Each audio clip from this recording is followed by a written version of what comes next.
The New Virginia colony was a colonization plan in central Mexico to resettle ex-Confederates after the American Civil War. The largest settlement was Carlota, approximately midway between Mexico City and Veracruz, although other settlements were planned near Tampico, Monterrey, Cuernavaca, and Chihuahua.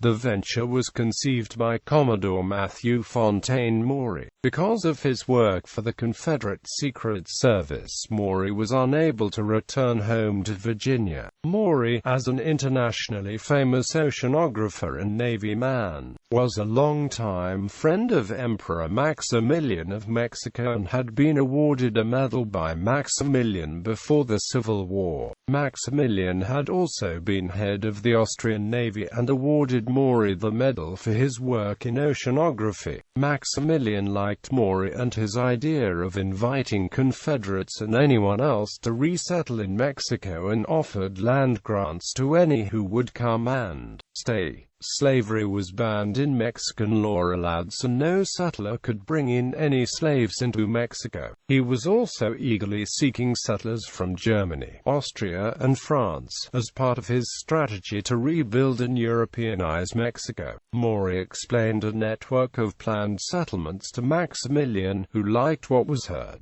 They were to be primarily in the agricultural regions surrounding Mexico City, but also in the northern areas around Monterrey and Chihuahua. American colonization agents were appointed to districts, and Maury began to prepare surveys for the proposed colonies. One of Maury's colleagues was explorer and archaeologist William Marshall Anderson, whose brother, U.S. Brevet Major General Robert Anderson, had commanded the Union soldiers at Fort Sumter. Two others had worked under Maury when he was the superintendent at the U.S. Naval Observatory. His eldest son, Col. Richard Launcelot Maury, had also emigrated to Mexico.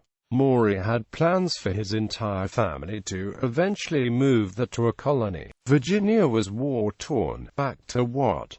To poverty and misery, declared Maury in a September 1865 letter. Confederate generals such as Fighting Joe Shelby, John B. Magruder, Sterling Price, and Alexander W. Terrell made the way to Mexico after the war. Throughout the period, Maximilian's regime was under attack by the Amerindian and Mestizo leaders Benito Juarez and Porfirio Diaz. From 1865 onward, Juarez and Diaz were covertly supplied from a U.S. Army depot in El Paso, Texas. In 1866, Napoleon III withdrew the French troops that had been supporting Maximilian, and many of the New Virginia colonists soon followed or were killed by bandits or anti-Maximilian partisans. Maximilian was executed by firing squad in 1867, and the New Virginia colony settlement mostly vanished. The peak population of these settlements is not known, but it seems to have been no more than a few thousand.